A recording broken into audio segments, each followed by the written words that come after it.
Hello and welcome. We are doing this special show from this very fancy fine dining place called Wokyo, right? Wokyo. Wokyo.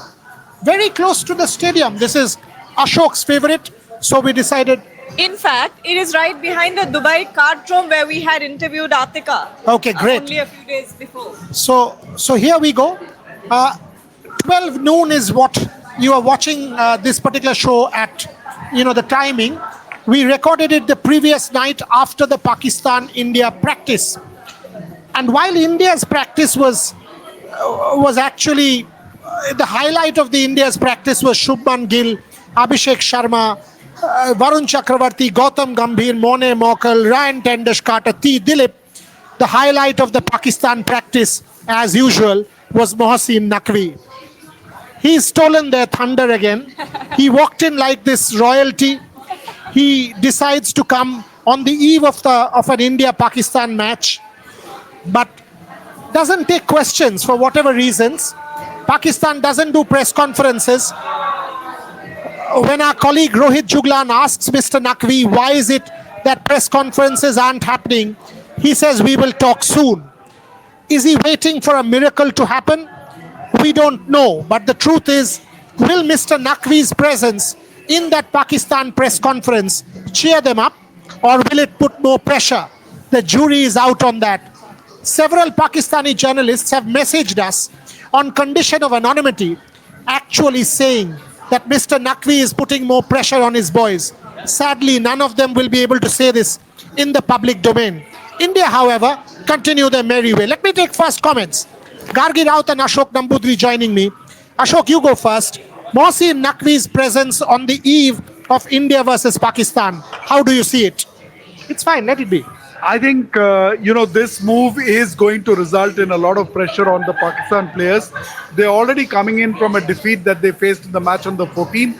And instead of the focus being on the cricket, on the bat, the ball, the pitch conditions, and analyzing what they need to do, they're going to be under a lot of pressure, managing the external noise that has been created, which is only escalating, and that's not going to help. Simultaneously, Pakistan has announced the joining of a mental conditioning coach into their squad. And at the last minute, it seems to be a lot of knee-jerk reaction, which is only going to add to the tension all around. Okay, it was toss time, but toss has been delayed at our dining table. We will come back straight after when we have a new time for the toss. So wait as we come back. You know why? Jokes apart, we needed a bigger table, so we've paused the toss. And match referee has said there will be no handshakes. So we are calibrating. Pitch change. Okay, we are calibrating how to do this show without a handshake. That's the new story.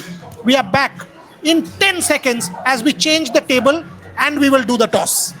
As you can see, we told the match referee that one of our players is actually not visible. So you've got to get us a better wicket. You've got to get us a better ground. This is unfair. You are a controversial match referee. We'll remove you otherwise. We will tweet it out. And then we also said that we will put out the audio. We will not mute it. So here's the audio. You can listen to everything.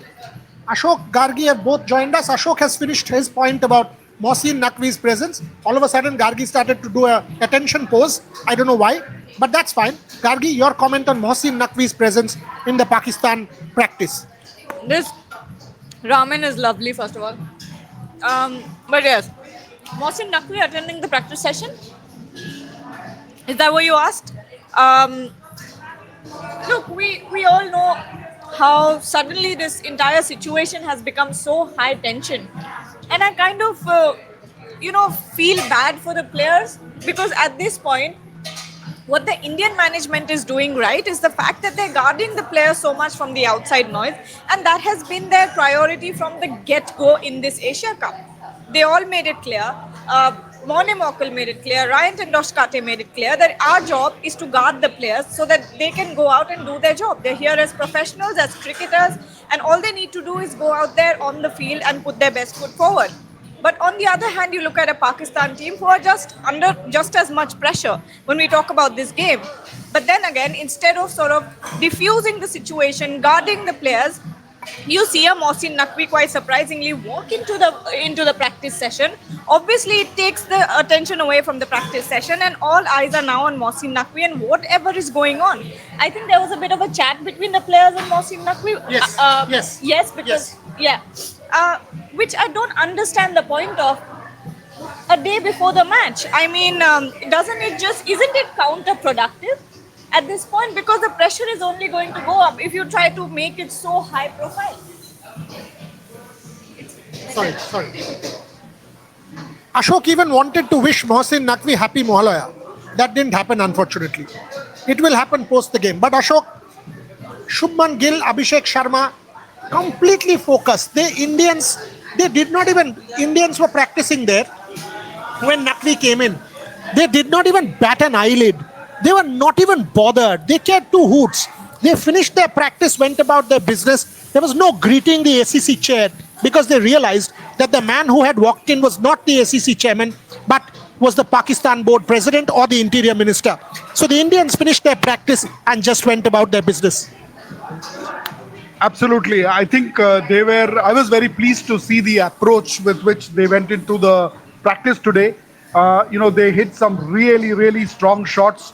I'm sure that there is a lot of thinking that has gone in, some introspection gone into the approach, especially Shubman Gill, that he wants to take. Today, he looked really good. When they finished their practice, you're absolutely right. I think they walked out head held high, looking supremely confident and not really bothered. I think that would be a far cry from the Pakistani players, where managers by definition are supposed to manage the environment around them. And if they're not doing that, then they're not doing the job. The other thing is, I did not hear this myself because Gargi, myself, and Ashok, we weren't there for the Pakistan practice. We were continuously there for the India practice.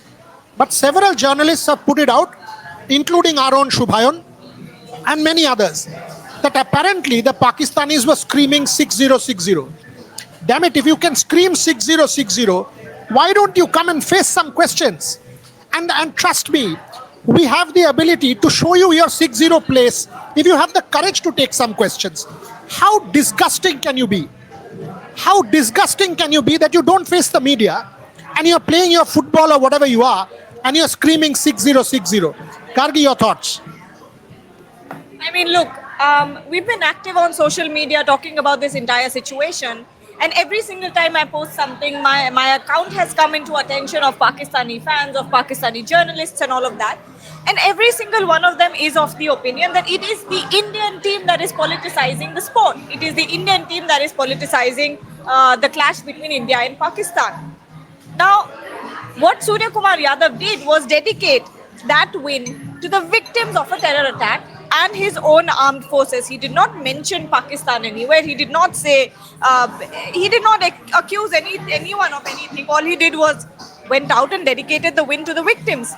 Now, everyone kept saying it was Suryakumar Yadav who started, he politicized the situation. What about this then? 6060 saying that during the practice session, is that not politicizing the situation as well? What I'm trying to say, if you're going to go out there and say that it is India who's doing all this, and we are not involved in this situation. We were at the receiving end of the no handshake gate. We were at the receiving end of Andy Pycroft being biased or whatever. And you are the ones who are politicizing the situation. Then how does this give any basis for your logic? I think Pakistan is clearly missing out an opportunity. In today's world, you cannot operate in this manner. At this level, this is an international level tournament. You are expected to utilize that opportunity of the press conference to make a statement, to explain your position both to your internal stakeholders, which includes the players, as well as the external stakeholders. You cannot shy away from that and expect that there will be no pressure, expect that there will be no repercussions. Whatever is the logic, and I'm struggling to understand the logic with which they are approaching it. Mohsin Naqvi, having made a presence today in Dubai, obviously he spent time with the players. It's high time they come out and explain their point of view and their stance, if not for the other stakeholders, at least for the sake of their players, who are bound to be confused as to what is it that they are expected to do under the conditions. I mean, if you really look at it, they go into the match tomorrow with a handicap versus the Indian players. One question, Boria, that I want to ask you here is, when Pakistan was trying to pull out of the UAE game, Mohsin Naqvi says that we want to do a press conference. It will be in Lahore. Now Mohsin Naqvi is here in Dubai, and suddenly there are no press conferences being held at all. That's just it. That's all I want to say. That's a very fair question, and my point is very simple. When the Indian captain made a point, he showed the courage, the guts, the heart to go and face the media in the press conference. You wanted to ask him about sportsmanship, he answered you back. You wanted to ask him anything, Suryakumar Yadav did not duck the question. You are screaming 6060. We understand why you are doing it. Your clandestine, disgusting, nonsensical approach. We can expose you. Why don't you face some questions for a change? Come, show some courage, show some guts, show some, I'm not using the word, and come and face us. Because you are wanting to do it. Our captain did it, took you head on. Why don't you do it? Try it out. Don't just play there and behave as if the world isn't watching. The world is. We know what you're trying to do, but we also know that you are hiding behind the veil. You are hiding behind the veil that your press conference is cancelled. You are hiding behind the veil that the Indian media cannot ask you because you will run away from it. Don't do that. At least come and show some courage. Show some courage. If you are saying 6060, the counterpoint is come and tell us on our face what that 6060 means. And let us also ask you a couple of questions. Sadly, you won't do that. Ashok, coming to the match itself, how big a gulf do you reckon it is between India and Pakistan?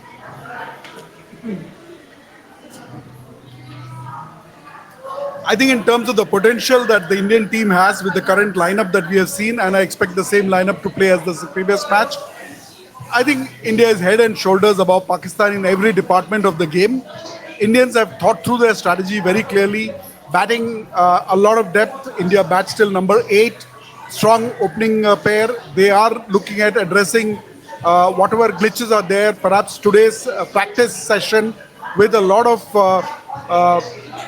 effort that both Shubman Gill and Abhishek Sharma have put in the morning, in the afternoon today. And then the long discussion that they had with the batting coach, Sitanshu Kotak, clearly points to the fact that they have spent a lot of time not just batting through some very fine shots, I thought, today, but also thinking through what they need to do and how they need to approach the game tomorrow. I think that really bodes well for the Indian team. The spinners today, we saw Varun Chakravarti out here at the net practice. I think the spin department looks good. So it is really a game of India versus India in a sense, because if India plays to potential, I think the outcome is pretty much on the cards. And I think Pakistan is going to find it a really uphill task to scale this match tomorrow. When Ashok says tomorrow, he actually means today because it's being shot the previous night. So that's why the tomorrow. So pardon us for that. We are once again, we are at Wokyo, next to the karting track where Gargi and Ashok were, in this really nice, we are all having some actually udon, and we made our own yok. This wok is very nice. Initially, you can actually choose your sauce. You can choose your vegetables, you can choose your dish and make it yourself. Sometimes in some Mongolian restaurants, you can actually go and do it yourself. In this one, you have to order and they make it for you, but the food is really nice. Gargi is having the tofu, Ashok's having the tofu as well, with some baby corn, while I'm having my prawns. So that's our meal for tonight. Very healthy, by the way, quite healthy. And I'm sorry, this is our patent. So Gargi, Raut, back to you. Final few minutes on the show. 6.5 hours left for India, Pakistan. Your minute starts now. What do you expect India to do? I expect India I think the key here, when we talk about the Indian team performing, again, the key will be the batting lineup. The key will once again be the opening partnership. I think Abhishek Sharma, and I wrote about it yesterday morning as well, Abhishek Sharma holds the key to derail Pakistan's plans when we talk about the pace department. Abhishek Sharma has the potential to derail the plans of the Pakistan pace department, and that's what I will be counting on. Because at the end of the day, if you have enough runs on the scoreboard, or if you have a really good chasing team, batting lineup, and India bat extremely deep till number 8, till Akshar Patel, and I expect the team to go unchanged. If all goes to plan, I don't think India has anything to be afraid of. If we talk about Shubman Gill failing, or if that is something that you're concerned about, I don't think there is anything here. Or I'm giving Pakistan 20% percentage chance to win, not more than that. It's 80-20 in favor of India, and I don't think there's anything to be afraid of. I'll take it on the basis of the criteria. First, the ground and the conditions here. India's very, very familiar. They have been practicing here in Dubai at the nets. And I think we have seen over a period of time that in Dubai they are extremely comfortable with the way the pitch conditions are. So that's a check. Second, India's batting depth, batting all the way till number 8. They have thought through the strategy in terms of the flexibility that they can employ if so called for. I think Abhishek Sharma looks in really fine touch. These are batsmen who have been groomed by the IPL generation, as I'd like to call it. People who bring in careful aggression and they're not really pinch hitters. So it's a very clearly thought out strategy. And then people like Tilak Verma, Surya come in and then rotate the strike and know how to build the innings. And of course, the spin department is extremely strong. So all in all, I don't fancy Pakistan really getting a chance in the match tomorrow. To close it out, there will be many more shows from many more fine dining restaurants after India's win against Pakistan, fingers crossed. 2 things for Pakistan to win. How can Pakistan win? Pakistan has to punch way above their weight. India has to punch way below their weight. If just Pakistan plays well, they are not winning. India has to play way inferior than their quality. Miracles like that, when one team plays 200% better and another 150% lesser, doesn't really happen. Very rarely. I know it's a sport. I know, upsets can happen. I know it can be a miracle on some days, but it's 99 times that the gulf between these two teams are such that the quality team will prevail. Our cricketing understanding says India wins. Our cricketing understanding says India is well and truly on song. Our analytical understanding says that Pakistan will perhaps feel the pinch more with the presence of Mohsin Naqvi out there. Will it be a counterproductive move? We have to wait and see. For the moment, we sign off with the promise that we will be back from the Dubai International Stadium with every possible update for you from this Asia Cup. The drama has not ended.